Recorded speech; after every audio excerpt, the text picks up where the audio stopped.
Good morning बेटा। हम लोग इस फर्स्ट चैप्टर की लास्ट वीडियो बना रहे हैं, जिसमें इससे पहले जो 2 वीडियो बनी हैं उसमें आप लोगों को बेटा मैंने राष्ट्र निर्माण की 3 चुनौतियां भी कंप्लीट करवा दी हैं, और इसके अलावा जो आप लोगों के विभाजन के दौरान हुआ, विभाजन किन आधारों पर हुआ या फिर विभाजन का क्या परिणाम हुआ, उस पर आप लोगों की सेकंड वीडियो बना रखी है। ठीक है, आज हम लोग तीसरी और आखिरी वीडियो बना रहे हैं। ये आखिरी वीडियो आपकी आधारित है बेटा रजवाड़ों से रिलेटेड। ठीक है, जिसको आप लोग ध्यान से सुनेंगे कि रजवाड़ों से रिलेटेड जो आप लोगों के विभिन्न तरह की समस्याएं थी वो हम लोगों ने कैसे फेस की जब हम लोग स्वतंत्र हुए। तो सबसे पहले तो बेटा हम लोग यही सीखेंगे कि आखिरकार रजवाड़े होते क्या हैं। ठीक है, रजवाड़े वो इलाके होते बेटा जहाँ पर राजाओं का शासन होता है। ठीक है, रजवाड़े हम उन क्षेत्रों को बोलते हैं जहाँ पर विभिन्न राजा राज करते हैं। आप लोगों को पता भी होना चाहिए बेटा कि हम लोग जब जब हमारे ऊपर अंग्रेज़ों ने राज करना शुरू किया था वो इन्हीं रजवाड़ों की वजह से था। क्योंकि पूरा का पूरा भारत विभिन्न तरह के रजवाड़ों के हाथ में था। ठीक है, छोटे छोटे क्षेत्रों में अलग अलग राजा राज किया करते, और सबसे बुरी बात तो ये थी कि वो जिस इलाके में राज करते थे वो सिर्फ उसी को अपना इलाका मानते थे और उसी के लिए काम करते थे। उससे बाहर अगर किसी और क्षेत्र में कोई भी आप लोगों का व्यक्ति अगर या और कोई है तो वो विदेश होता था उनके लिए। उनके सिर्फ उनकी जो सीमा रेखा होती थी बस वही उनका राज्य कहलाता था।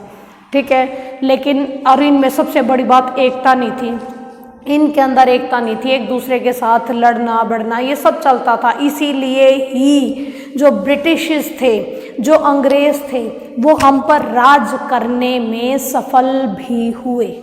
ठीक है, और वही बात बेटा जब अंग्रेजों ने इन पर राज कर लिया तो हालात धीरे धीरे करके गुलामी तक पहुंच गए। तकरीबन 200 सालों तक हमारे यहाँ बैठे रहे वो गुलाम बनाकर हम लोगों को।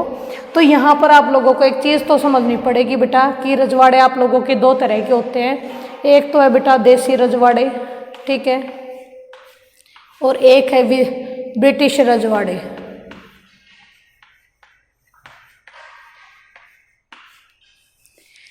एक देसी रजवाड़े, एक ब्रिटिश रजवाड़े। आखिरकार ये हैं कौन कौन से? तो बेटा ब्रिटिश रजवाड़े वो रजवाड़े होते हैं जिन पर डायरेक्ट आप लोगों की ईस्ट इंडिया कंपनी यानी कि ब्रिटिश सरकार का ही राज था। ठीक है, ब्रिटिश सरकार जिन राजाओं को अपने अंतर्गत करके शासन व्यवस्था को संभाल रही थी वो सारे ब्रिटिश रजवाड़े थे। इसमें सारे के सारे कानून नीतियाँ सब कुछ हमारे अंग्रेज़ों के अकॉर्डिंग ही चलती थी।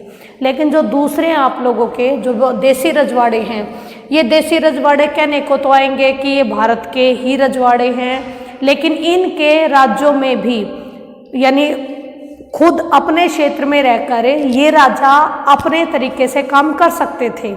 हाँ, बस फर्क इतना था कि इनको साल दर साल अपन बहुत बड़े लेवल पर उपहार स्वरूप ब्रिटिश सरकार को कुछ ना कुछ देना पड़ता था ताकि वो ये शो कर सके कि भाई हम तो तुम्हारे ही भगत है।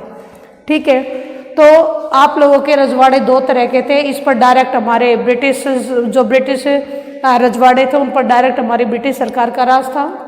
जो देसी रजवाड़े थे इस पर आप लोगों के राजाओं का शासन था, लेकिन इनडायरेक्ट वे में कहीं ना कहीं वो भी हमारे ब्रिटिश सरकार के अधीन ही थे। ठीक है, उस वक्त जिस वक्त हम लोग आज़ाद हुए उस वक्त हमारे देश में तकरीबन 565 रजवाड़े थे। ठीक है, तकरीबन 565 रजवाड़े थे, छोटे। अगर मान लो इनके एकीकरण का काम नहीं होता तो भारत 565 भारतों में बट जाता। ठीक है, तो छोड़ो उस चीज़ को। 565 रजवाड़े थे उस वक्त। मेन समस्या क्या थी? जब रजवाड़े आज़ाद हुए, देश आज़ाद हुआ, आज़ाद होने की घोषणा हुई तो आखिरकार कौन सी समस्या इन रजवाड़ों को लेकर पैदा हुई? तो बेटा इन रजवाड़ों को लेकर सबसे बुरी जो हालात बने वो बना दिए हमारे लैप्स ऑफ पैरामाउंट सी के तहत। ठीक है, ये आप लोगों की लैप्स ऑफ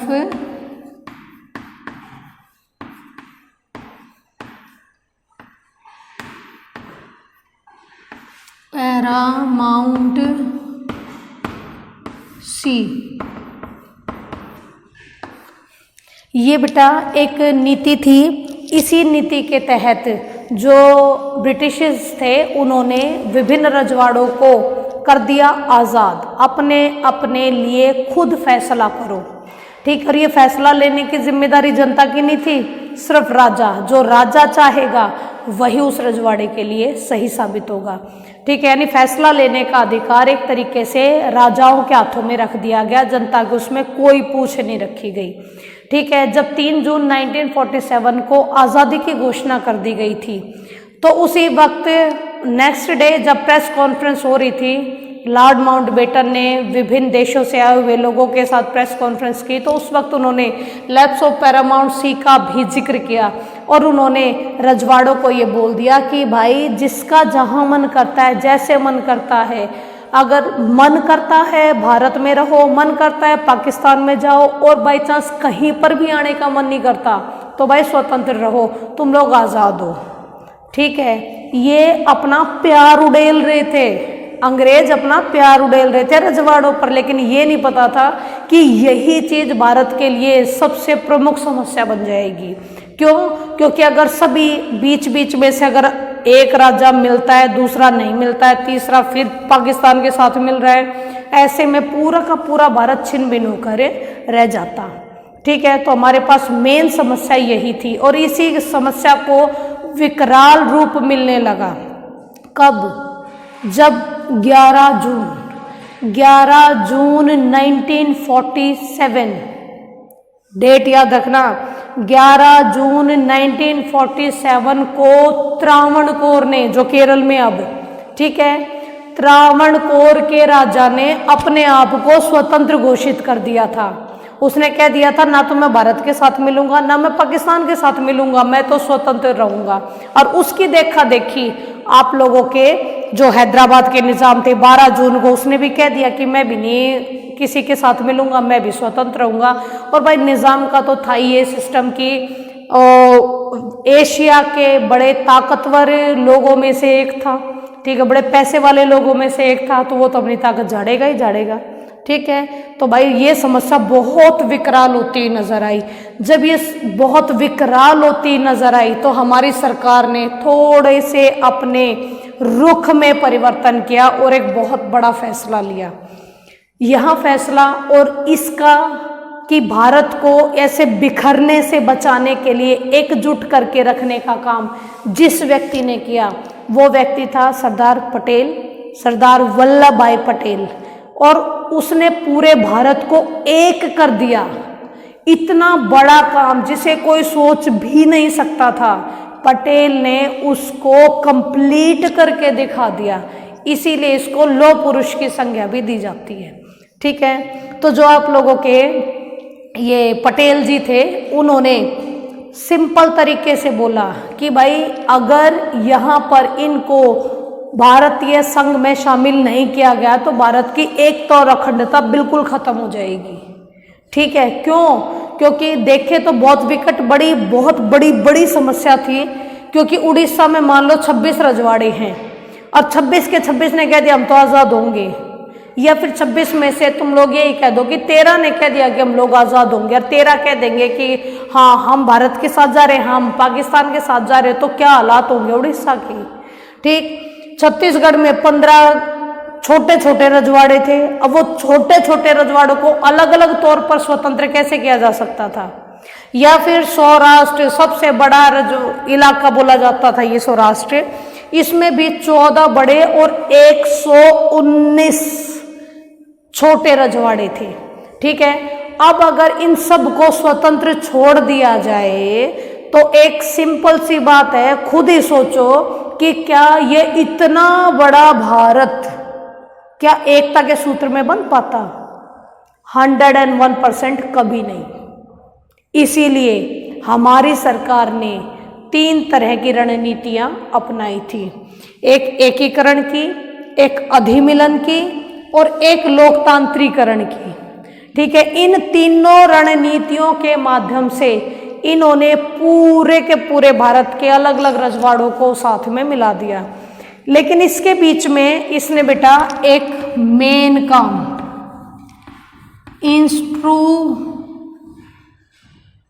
ये दोनों ही चीज हैं।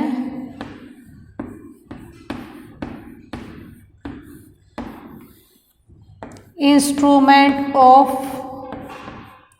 एक्सेशन,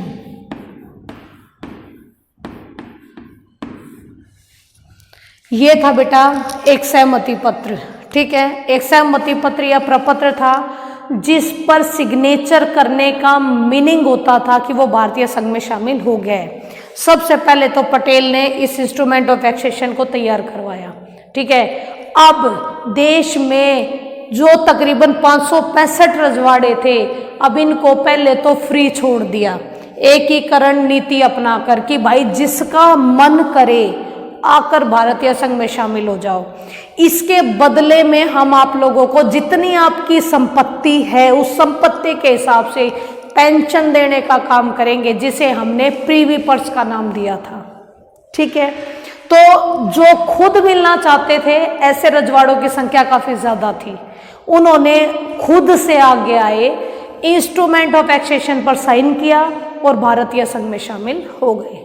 ठीक है, इसके बाद सेकंड पॉलिसी अपनाई अधिमिलन की, यानी जो शामिल नहीं होना चाहते उनको थोड़ी सी छूट देकर शामिल कर लिया जाए, जैसे कि जम्मू कश्मीर को देना चाहते थे, जैसे कि मणिपुर को दी थी। ठीक है, कुछ लचीला रुख अपनाया था इनके खिलाफ, इनके लिए। ठीक है, ताकि भारतीय संघ में शामिल हो जाएं कि भाई आप लोग इंस्ट्रूमेंट ऑफ एक्सेशन पे साइन कर दो, आप शामिल हो गए हो, ये हमने मान लिया है, लेकिन आप लोग कुछ समय के लिए अपने राज्यों को खुद ही चलाओ, अपने रजवाड़ों को, अपने क्षेत्रों में जनता को खुद ही संभालो। ठीक है, ऐसा ये जम्मू कश्मीर के साथ भी करना चाहते थे स्टार्टिंग से ही, और इन्होंने मणिपुर के राजा के साथ भी यही काम अपनाया था। ठीक है, इसके बाद है बेटा तुम्हारा लोकतांत्रिकरण की रणनीति। लोकतांत्रिकरण का यानी कि मेन लोकतांत्रिकरण की समस्या कब उत्पन्न हुई कि भारत ने लोकतंत्र को तो अपना लिया, लेकिन उस लोकतंत्र के जरिए एकता और अखंडता को बनाए रखना सबसे बड़ी जिम्मेदारी थी उस वक्त की। और बेटा रजवाड़े इतने बड़े बड़े तेवर दिखा रहे थे कि हम तो भारत में शामिल होंगे ही नहीं, या फिर हम लोग तो इतनी दूर पाकिस्तान में शामिल होंगे। अब ऐसे में क्या होगा, बीच में भूखंड रह गया भारत का, तो पाकिस्तान की तो पहुंच हमारे इलाकों तक भी आसानी से हो जाएगी, जिसको भारत की सुरक्षा के लिहाज से बिल्कुल गलत माना गया। और यहाँ पटेल ने थोड़ी सी ताकत का इस्तेमाल किया और ताकत के इस्तेमाल के माध्यम से उन रजवाड़ों को भारतीय संघ में शामिल कर लिया। जैसे कि आप लोगों के जूनागढ़ के राजा हैं। ठीक है, जूनागढ़ के राजा भाई बड़ा शौकिया इंसान था, यानी शौकिया तो ऐसा था कि दुनिया भर के तो कुत्ते पालता था, बड़ा भरतनाट्यम डांस करने का बड़ा उसको शौक था। ठीक है, इतनी सारी रानियां थी, इतने सारे बच्चे थे, और जब विलय की बात आई तो अकड़ के बैठ गया, मैं तो पाकिस्तान के साथ जाऊंगा। अब वो पाकिस्तान के साथ जाएगा, अरे पाकिस्तान अगर तेरे जूनागढ़ तक पहुंच गया तो भारतीय इतना लंबा चौड़ा इलाका तो पाकिस्तान के हस्तक्षेप में आ जाएगा। नहीं माना। अब वो नहीं माना तो पटेल लेके पहुंच गया अपनी सेना, और जब पटेल सेना लेके पहुंचेगा तो भाई इतनी स्पीड से भागा चला गया कराची बंदरगाह से पाकिस्तान में कि उसका नामो निशान नहीं दिखा। ठीक है, तो हालांकि थोड़ा सा सख्ती बरती गई, लेकिन फिर भी पटेल ने भारत को बिखरने नहीं दिया, और यही इनकी ऐतिहासिक भूमिका कही जाती है कि भारत के एकीकरण में, भारत की एकता को बनाने में जो काम पटेल ने किया कोई नहीं कर सकता। ठीक है, इसलिए हम पटेल को हमेशा हमेशा के लिए याद रखने लायक बना चुके हैं। इसके बाद बेटा कि हैदराबाद और मणिपुर की स्टोरी है। ठीक है, हैदराबाद की स्टोरी सुनिए। हैदराबाद के निजाम एशिया के, एशिया बोला मैंने, पूरा एशिया महाद्वीप, एशिया के महान खूब पैसे वाले अमीर लोगों में गिनती होती थी इसकी। और उसे जब ये बोला गया कि तो भारतीय संघ में शामिल हो जा, तो उसने कहा नहीं होऊंगा। ठीक है, मैं तो अलग रहूंगा। खासकर सारे के सारे काम उसका प्रधानमंत्री कर रहा, प्रधानमंत्री एक नंबर का खड़ूस था। ठीक है, और उसने विलय करने से भारत के साथ मना कर दिया। और पाकिस्तान इतनी दूर बैठा बैठा सोच रहा था कि मैं हैदराबाद को अपने पास ले आऊं, इसलिए वो भी कंटिन्यू वहाँ के प्रधानमंत्री वहाँ के निज़ाम के साथ बातचीत चलाने लग रहा था। ठीक है, इस बातचीत के माध्यम से वो चाह रहा था कि हैदराबाद हमारे यहाँ शामिल हो जाए, क्योंकि बहुत बड़े लेवल पर वहाँ पर मुसलमान आज भी हैं। ठीक है, लेकिन हैदराबाद का निज़ाम नहीं माना। ऐसे में सरकार के साथ एक सहमति हुई कि ठीक है, तू 1 साल के लिए अपने इलाके को खुद ही चला, तेरी जनता अगर तुझसे खुश है तो तू स्वतंत्र रही हो, क्योंकि कहीं ना कहीं भाई पैसों की पावर तो सभी मानते हैं। और अगर जनता ने आगे से पहल कर दी कि मुझे शामिल होना है, हमें शामिल होना है भारतीय संघ में, फिर निजाम की सुनी नहीं जाएगी। ठीक है, तो तकरीबन 1948 के सितंबर तक जो निज़ाम था उसका शासन करने का तौर तरीका लोगों को अच्छा नहीं लगा। लोगों ने जब इसका विरोध करना शुरू किया तो निज़ाम 1 नंबर का इंसान, उसने उठाकर अपने अर्धसैनिक बल, जिन्हें रजाकार कहा जाता है, उन्हें अपनी ही जनता पर भेज दिया कि इनको आप मुंह बंद कराओ। अब वो मुंह बंद कराने के लिए चाहे वो किसी भी मेथड का इस्तेमाल करे, मारे, कूटे, बलात्कार करे, कुछ भी करे, कोई उसमें लेना देना नहीं था निजाम का। सिंपल है कि इनकी जबान बंद होनी चाहिए। ऐसे में जब मची हाहाकार, अब पटेल ने सेना के हस्तक्षेप करवाया इस इलाके में, क्योंकि जनता ने अपनी सुरक्षा की मांग करनी अब शुरू कर दी थी अपनी भारतीय सरकार से। ठीक है, अब आप लोगों की सेना आई, सेना ने हैदराबाद को चारों तरफ से घेरा, उसे एक ऑप्शन दिया कि भारतीय संघ में शामिल हो जा।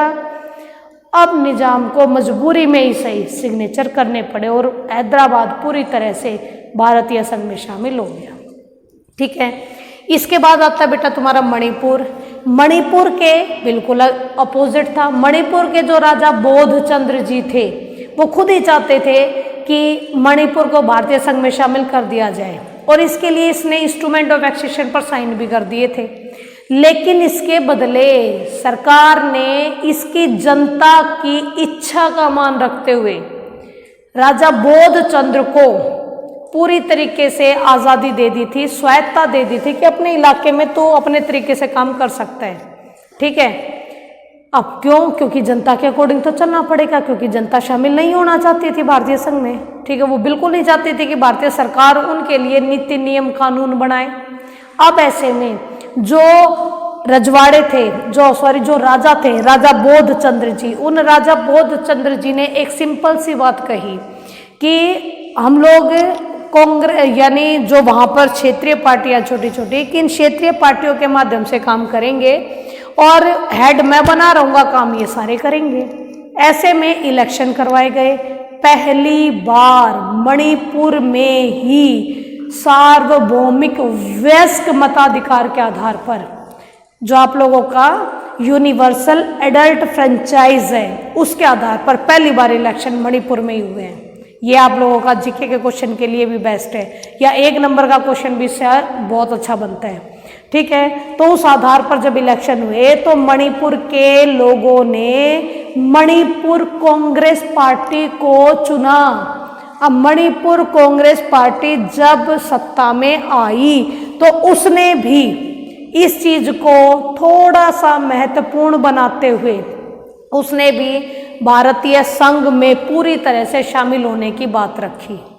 ठीक है, और उसने सेंट्रल में काम कर रही कांग्रेस सरकार के साथ मिलकर और राजा के हामी से वो पहुंचे वहां, और उन्होंने भारतीय संघ को पूरी तरीके से मणिपुर को सौंप दिया। ठीक है, उसके बाद से मणिपुर पर भारतीय सरकार का ही राज शुरू हुआ। लेकिन बात दूसरी थी भाई कि मणिपुर के लोगों को ये पसंद नहीं आया। बहुत बड़े लेवल पर उन्होंने विरोध किया, राजा का किया, सरकार का किया, लेकिन अब वो शामिल हो चुके थे। ठीक है, इसके बाद बेटा लास्ट टॉपिक है तुम्हारा राज्यों का पुनर्गठन, यानी जो आज तुम्हारे इतने ज़्यादा राज्य हैं इनका आखिरकार गठन कैसे हुआ। आज हमारे यहाँ कितने हैं? 28 राज्य हैं। 9 हो गए थे, अब दोबारा से 8 हो गए हैं। 8 केंद्र शासित प्रदेश हैं। 8 केंद्र शासित प्रदेश क्यों हैं? क्योंकि दमन और दीव और दादरा और नगर हवेली दोनों को मिलाकर अब एक कर दिया गया है। ठीक है, पहले ये अलग अलग हुआ करते थे। तो बेटा राज्यों के पुनर्गठन की बात जहाँ पर शुरू होती है, इसकी स्टोरी शुरू होती है हमारी 1920 के नागपुर अधिवेशन से। ठीक है, 1920 के नागपुर अधिवेशन में कांग्रेस का अधिवेशन चल रहा था और कांग्रेस ने इसी वक्त कस्में खा ली थी कि हम लोग जब भी आज़ाद होंगे पूरे भारत को एक बार दोबारा से फिर सीमांकन करेंगे पूरे भारत का। क्यों करेंगे? क्योंकि जो आप लोगों के अलग अलग भाषाओं के लोग हैं, अलग अलग संस्कृति के लोग हैं, सब मिक्स है। इनको हम अलग अलग राज्यों के रूप में बांट देंगे, अलग अलग भाषा के लोगों को अलग अलग राज्यों में शिफ्ट कर देंगे। ठीक है, विचार बहुत बढ़िया था, लोग भी बड़े खुश हुए और इन्होंने वादा भी कर लिया कि जब आज़ाद होंगे ना तो ये जरूर करेंगे। लेकिन अब 1946 में आज का जो आप लोगों का आंध्र प्रदेश है, तमिलनाडु है, कुछ प्रदेश केरल का है, ये पूरा का पूरा एक मद्रास कहाया जाया करता। मद्रास वो जिसमें तमिल और तेलुगु के लोग बहुत बड़ी संख्या में रहते थे। इसी मद्रास में से जो तेलुगु भाषी लोग हैं उन्होंने वहाँ के जो क्षेत्रीय स्तर के जो नेता थे उनसे बात शुरू हुई थी कि हम लोग तेलुगु भाषी लोगों के लिए एक अलग देश, एक अलग राज्य आंध्र प्रदेश का निर्माण करेंगे। 46 में जब ये बात उठी तो सेंट्रल गवर्नमेंट को जो आप लोगों के कांग्रेस पार्टी थी उसको ये पसंद नहीं आया, क्योंकि उन्हें लगा कि पहले जो प्रोसेस आज़ादी का चल रहा है पहले आज़ाद होने दो, आज़ाद होने के बाद देखते हैं। ठीक है, ये करना तो है लेकिन अभी नहीं करेंगे। ठीक है, अब आज़ाद हुए तो हालात हमारे बहुत बुरे हो गए। जब हमारे हालात बहुत बुरे हो गए, एक बार हिंसा, मारकाट, त्रासदी, हम लोगों ने इतना सब कुछ झेल लिया, तो भाई अब इतनी जल्दी हमारे नेताओं में दम बिल्कुल भी नहीं था कि दोबारा से लोगों को भाषा के आधार पर बांट दे और एक बार फिर हिंसा हो जाए। इसीलिए 1947, 48, 50, 51 हमारी सरकार ने इस चीज़ को आगे आगे सरका दिया कि थोड़ा सा टाइम बाद और थोड़ा से टाइम बाद और बांटेंगे जरूर, भाषा के आधार पर राज्यों का सीमांकन करेंगे जरूर, लेकिन अभी नहीं, थोड़ा टाइम आगे, ताकि ये सारी परिस्थितियां आपकी सही हो जाए। ठीक है, अब ये बात कहते तो रहे बेटा, लेकिन वही बात है कि तेलुगु भाषी लोगों और वहाँ के जो स्थानीय लेवल के जो नेता लोग थे वो तो माने नहीं। ऐसे में आप लोगों के 1952 में ही आप लोगों के यहाँ एक रामुल्लू, पोटी श्री रामुल्लू नामक एक गांधीवादी नेता हुआ करता था आंध्र प्रदेश में। उसने कहा या तो आंध्र प्रदेश को तेलुगु भाषी लोगों को इकट्ठा करके इस प्रदेश को आंध्र प्रदेश बना दो, ना तो मैं भूख हड़ताल पे बैठ रहा हूँ। और भूख हड़ताल पे बैठ गया, ना खाया ना पिया। 56 डेज, 56 दिनों तक तो रहा ठीक, लेकिन बेटा 56 दिनों के बाद उसकी हो गई डेथ। ठीक है, और ये डेथ लोगों में क्रांति ले आई कि एक भाषा के आधार पर एक राज्य बनवाना था। इस राज्य के नाम पर लोग मर भी रहे हैं, सरकार तो भी नहीं बना रही है। यानी लोग इतने बड़े लेवल पर सरकार का विरोध करने के लिए सड़कों पर उतर आए कि सरकार को समझ में ही नहीं आया कि क्या करें, और उन्हें मजबूरी में ही सही तेलुगु भाषी लोगों के लिए आंध्र प्रदेश नामक एक राज्य बनाना पड़ा। तो भाषा के आधार पर हमारे देश में पहला बना राज्य आंध्र प्रदेश है। ठीक है, अब जब आंध्र प्रदेश बन गया तो भाई सभी के ये होगी कि अगर हम लोग थोड़े से उग्र होंगे तो सरकार हमारी भी बात सुनेगी, और ऐसे में सभी ने मांग शुरू कर दी कि हमें भी भाषा के आधार पर बनाओ, हमें भी भाषा के आधार पर बनाओ। अब सरकार ने साइड में किया इस टेंशन को और उसने कहा ठीक है भाई, 1953 में राज्य पुनर्गठन आयोग का निर्माण कर दिया, SRC जिसे बोलते हैं। ठीक है, इसको काम सौंप दिया कि तू पूरे भारत का सर्वेक्षण कर, अलग अलग भाषा, जाति या किस तरीके से सांस्कृतिक रूप से हम लोग अलग अलग इनको बांट सकते हैं, पहले वो सारी डिटेल इकट्ठी कर फिर हमें सुझाव दे। ठीक है, इसने भी 3 साल लगा दिए अपनी रिपोर्ट देने में। 1956 में राज्य पुनर्गठन अधिनियम पास हुआ और इस अधिनियम के तहत इस आयोग ने 14 राज्य और 6 केंद्र शासित प्रदेश बना के अपना काम दी एंड कर दिया। लेकिन याद रखना, इस वक्त पंजाब को नहीं बांटा गया था। ठीक, अब ये पूछो पंजाब को क्यों नहीं बांटा गया? पंजाब को इस वक्त इसलिए नहीं बांटा गया था क्योंकि हिंसा का जो स्वरूप आपके पंजाब ने देखा था, जो हिंसा का स्वरूप आपके बंगाल ने देखा था, वैसा स्वरूप किसी और राज्य ने नहीं देखा था। और इन्हीं 4-5 साल ही तो हुए हैं पंजाब के अंदर हिंसा हुए। अगर एक बार फिर बांट देंगे तो वो लोग फिर लड़ पड़ेंगे, तो परिस्थितियों से डर लगता था, इसलिए पंजाब को छेड़ा भी नहीं। ठीक है, पंजाब को आगे बांटेंगे, देखना। इसके बाद आता है बेटा कि ये बट गया आप लोगों का। फिर 1960 में, अब एक एक करके आप लोगों के राज्य बनते हुए चले जाएंगे। 1960 में बॉम्बे प्रांत, जो आज का आपका गुजरात और महाराष्ट्र है, ये पूरा का पूरा आपका बॉम्बे प्रांत कहलाता था। इसे काटकर गुजरात और महाराष्ट्र 2 अलग अलग राज्य बना दिए गए।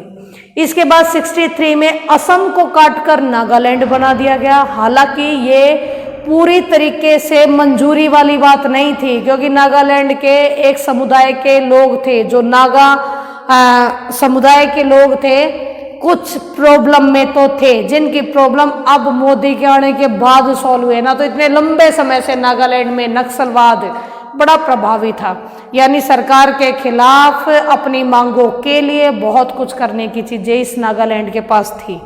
ठीक है, तो जबरदस्ती को चाहे कैसे भी को 1963 में नागालैंड अस्तित्व में आ गया था। इसके बाद 1966 में पंजाब को देखो 66, ये 56 में बढ़ चुका है, ये 66 आ गया है। पंजाब को काट कर पंजाब, हरियाणा और कुछ प्रदेश हिमाचल प्रदेश का बना दिया गया था। ठीक है बेटा। इसके बाद 1972 में, 1972 इसमें आप लोगों का मेघालय, यानी कि असम को काटकर मेघालय बनाया गया। इसी साल मणिपुर और त्रिपुरा को भी राज्य बना दिया गया था। ठीक है। इसके बाद 1987 में असम को ही काटकर अरुणाचल प्रदेश और मिजोरम बनाया। फिर इसके बाद 2000 में 3 राज्य बने हमारे। 3 राज्य में एक था छत्तीसगढ़, मध्य प्रदेश को काट के बना, झारखंड बिहार को काट के बना, उत्तराखंड यूपी उत्तर प्रदेश को काट के बना। ठीक है। इस उत्तराखंड को स्टार्टिंग में नाम रखा था बेटा इसका उत्तरांचल, लेकिन बहुत जल्दी इसका नाम बदल के उत्तराखंड ही कर दिया गया था। ठीक है। इसके बाद 2014 में आप लोगों का तेलंगाना बना था। ठीक है। तेलंगाना आंध्र प्रदेश को काट के बना था।